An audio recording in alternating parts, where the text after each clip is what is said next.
Right, good morning ladies and gentlemen, and welcome back to another edition of Thai Talk with Dan, the channel where we share about your Thailand stories and what you guys get up to when you come over here to Thailand.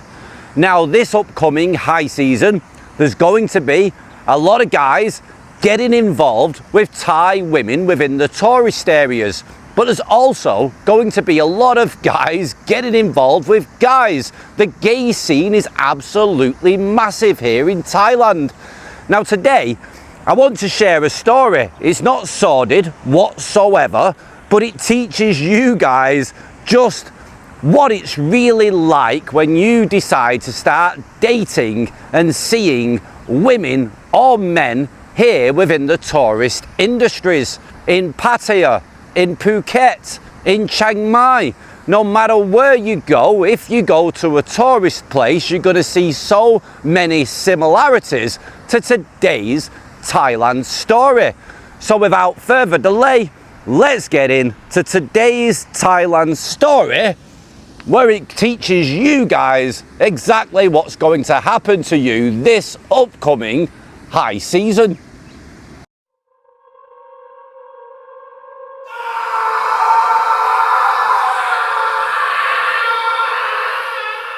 Hello Dan.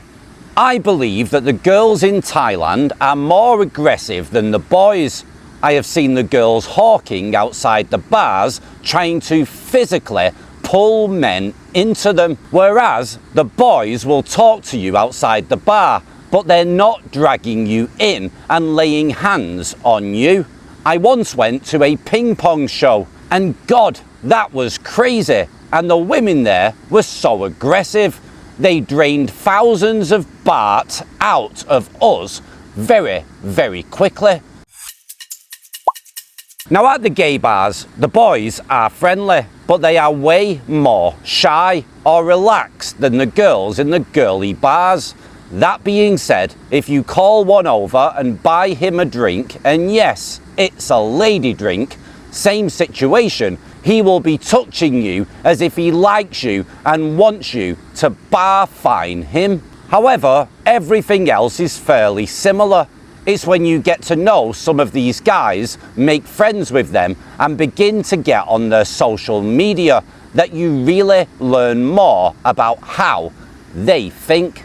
Now, I believe all of them have multiple social media accounts.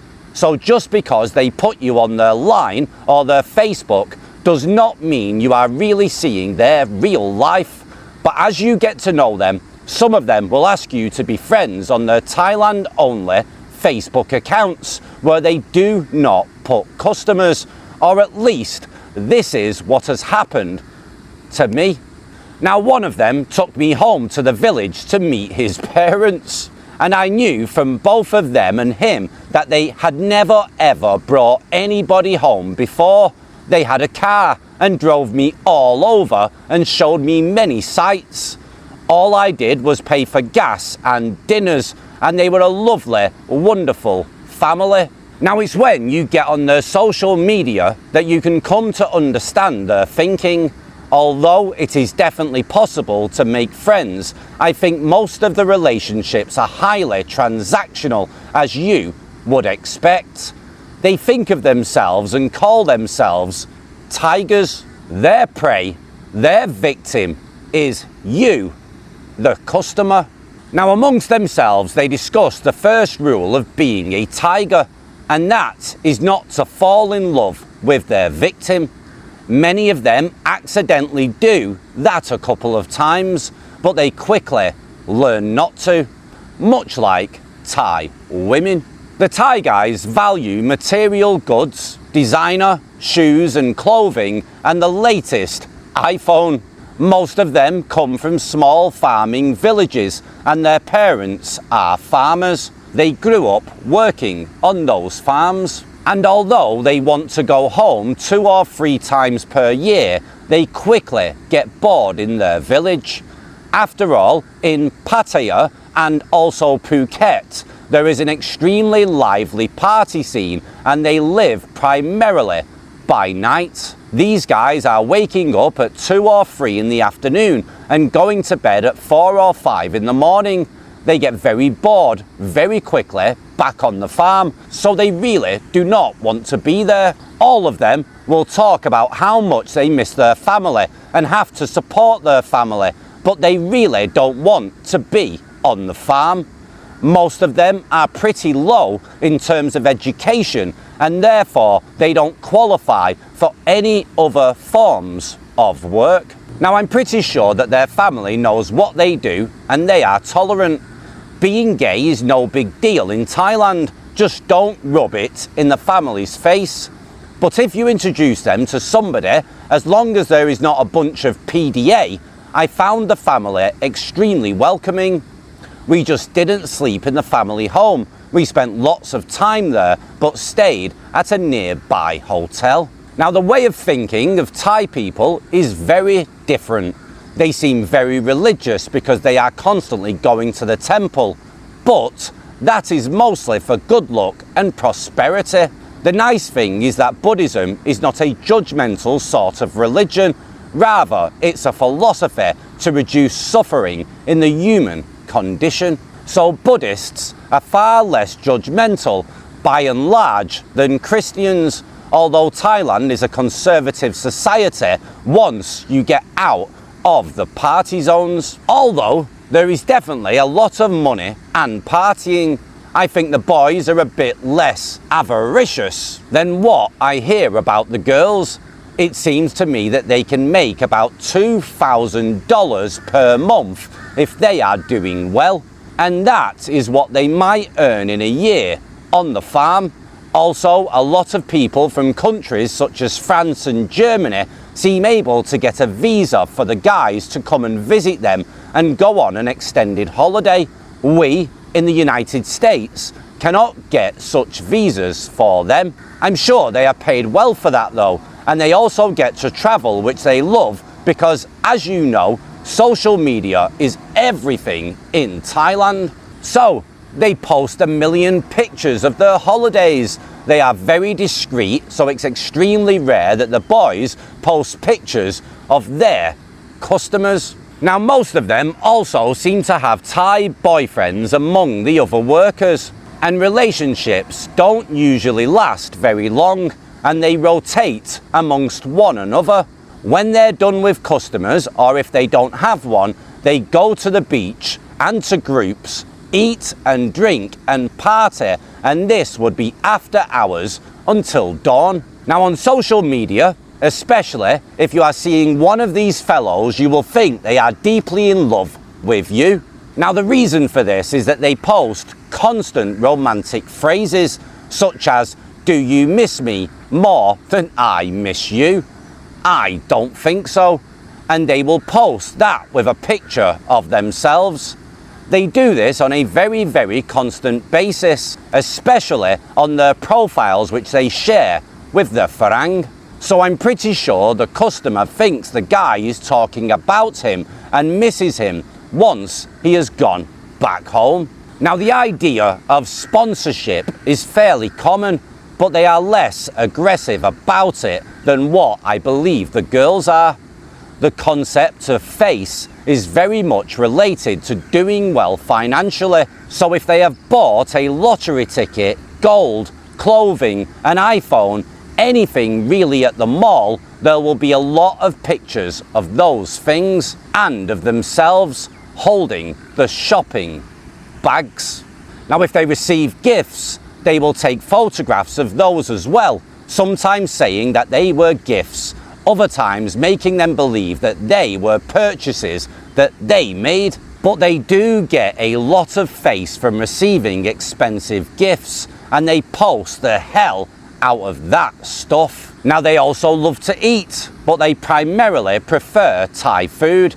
If you take them someplace fancy and Western, unless it's pizza, they might not even like it all that much. And in Pattaya, there is almost no place that you can take them that they have not been taken before. So I like to find out where they like to go. Often it is street food at night before the beach. Now, it's also not a bad idea to take your favourite guy that you get along with on holiday in Thailand. They will happily go anywhere and do all the translating for you. I have found night markets, eaten food and seen things in Thailand that I never would have been able to do all by myself without a tour guide / translator. Now I have foolishly become attached to one or two of these guys over my years of travel. Only one of them was really worth the effort. Of course, he accepted money from me, but he never gave me an amount. He also never once asked me for money during the entire time, and when I was back home, we were in frequent contact. Then later on, I entered a monogamous relationship here in the United States, and I told him about it, and he was very upset. He told me that his goal had been that I would come back and see him 2 or 3 times a year and travel and be with him during those times. So I'm pretty sure the goal of most of these boys is to have a boyfriend who is in town and visiting constantly throughout the year with occasional breaks where they have time to meet new guys. Now, although we still text, it has become extremely occasional because this friend told me that he has 30 or 40 people texting him at any given moment. I was much higher priority when I was in rotation, so to speak. I give him credit for being business-minded and not trying to extract money from me. He told me his goal is to work until 30 or even 32 and then have enough money to retire. He has also already bought the family a house where they live in a village and a car. Indeed, they are very family orientated, and of course they don't have children, which makes them more attached, particularly to their mothers. Now, in general, some of these guys are extremely sweet, as you can expect. Others are much more calculating. I think the trick is to enjoy vacation for friendships and attachments where you can, but to avoid deluding yourself that it is romantic. Maybe if you live there, but even then, I think there's always going to be an element of the farang having the role of providing the way the role of the water buffalo is to pull. Remember, the first rule of the tiger is not to fall in love with the victim, and you are definitely the victim.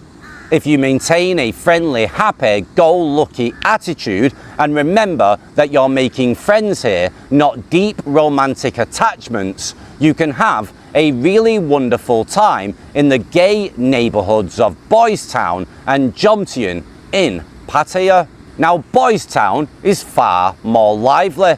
It's a cluster of hotels and bars all together in a 2-block area. So that's where I recommend you stay if you're interested. This is a great place for well-adjusted people to go. Just be very careful if you're a lonely sort of person who thinks your vacation boyfriend is in love with you. He is most certainly not. If you're lucky, he likes you and hopes that you will come on holiday again.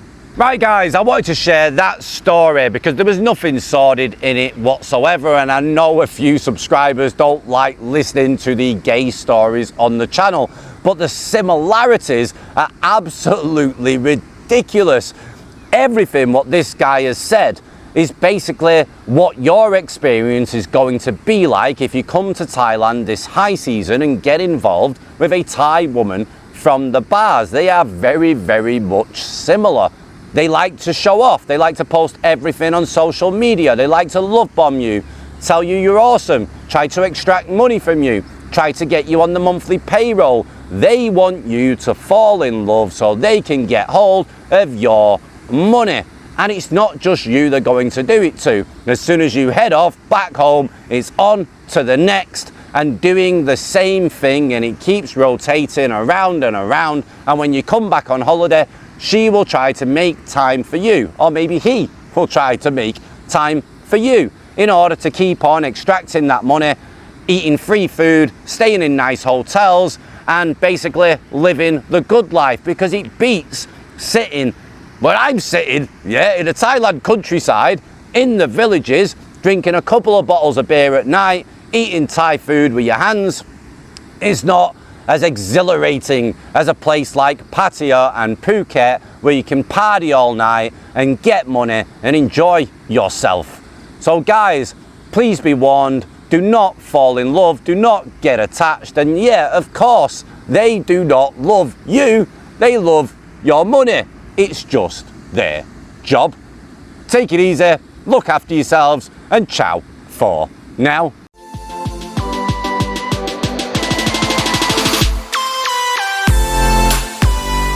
Bye bye.